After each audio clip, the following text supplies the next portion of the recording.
Hello, ladies, and welcome back. My name is Valencia Holland, certified image consultant, better known as the Style Educator. And I help women that are confused about how to dress get the wardrobe and image solutions that they desire. In today's video, ladies, I am going to be sharing 3 different things to help you present your best self. So let's go ahead and get started. Again, as always, ladies, I am looking at my laptop so that I can stay on target here, okay? So number 1, hair.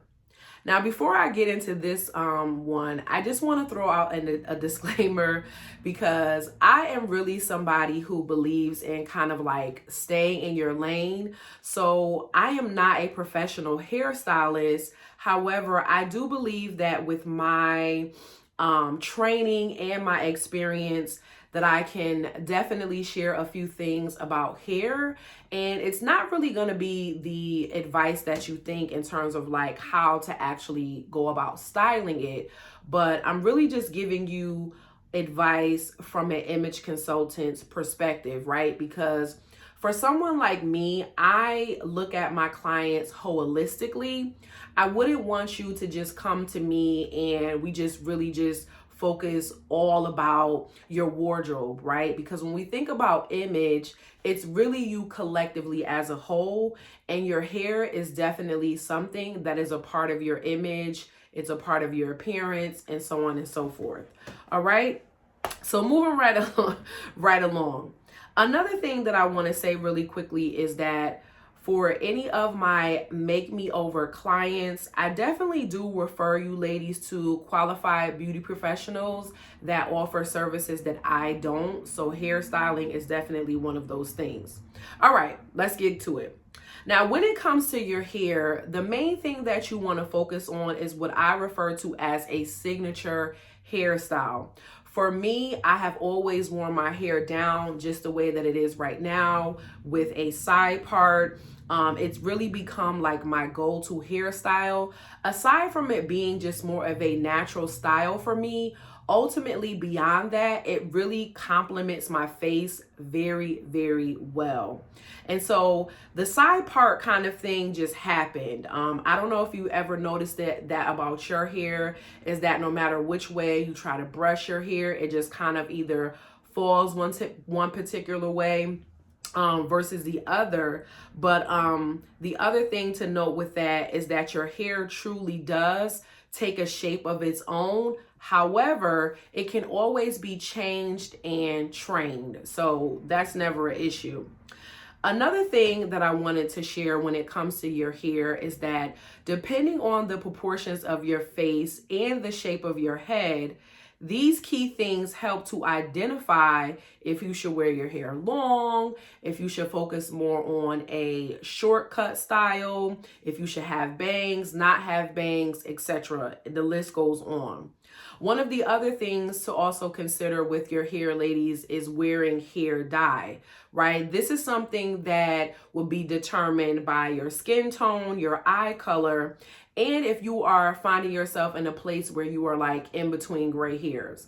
Now, from the look of this video, you won't necessarily be able to see, but I definitely have started to develop more gray hairs in recent years than previously. I've always kind of had like 1 or 2 kind of up in the crown area. For my hairstylist watching this, give your girl some grace. So right in this crown area, I've always kind of had like 1 or 2, but then like if I kind of flip it back, it's really like this whole front area, like the edges, is really kind of like starting to get more and more gray. But not really enough for me to kind of like want to dye it yet. Like I honestly don't even know if I will or not. I guess I'll just kind of like cross that bridge when I get there.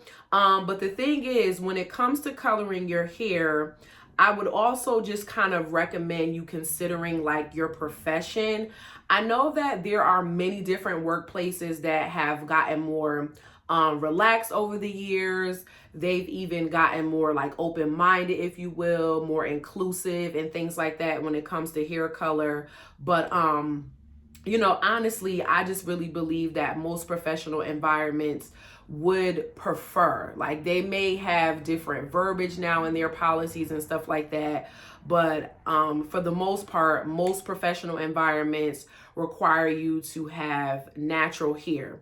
And I really could not agree more, because if you've watched my video on what is image, I spoke about the importance of you just having consistency in your look, right? And if your goal is to appear professional, credible, and polished, then it's really important for you to really just kind of stay in a place of just having your natural hair color. You know what I mean? It just doesn't hurt to have it, and so on. Now I would like to talk to my protective style ladies. And I really don't think that there's anything wrong with protective styles. Back in like I would say like late kind of high school, like maybe early post high school, kind of going into college, early adulthood, I kind of tried out like different protective styles. And the thing that I discovered for someone like me, my texture of hair doesn't really hold well to it. And I would say maybe about 4 or 5 years ago, while I was on vacation in the Bahamas, I had gotten my hair in some cornrows, and I literally only had the cornrows in for probably like 4 days, maybe 5 max, because my birthday trip was like 3.5, 4 days. And what I had come to learn was that the chemical that is actually on the braiding hair, actually my real hair is actually allergic to it. So I can't really wear like protective styles for that reason. However, I know that there are a lot of you that wear them, and I think that they're absolutely beautiful. I really don't have a problem with them. The only thing that I would really kind of just touch on here is just really the same type of things, right? So when it comes to wearing any sort of like weaves, wigs, or braids or anything, my advice still stands, right? Does the length of your protective style complement the proportions of your face, right? Does it define the shape of your head versus making it appear smaller or larger, right? And when it comes to the color, again, it's the same thing. Does it complement your skin tone, and is it suitable for the workplace? These are the only things that I would really just encourage you to focus on and think about going forward.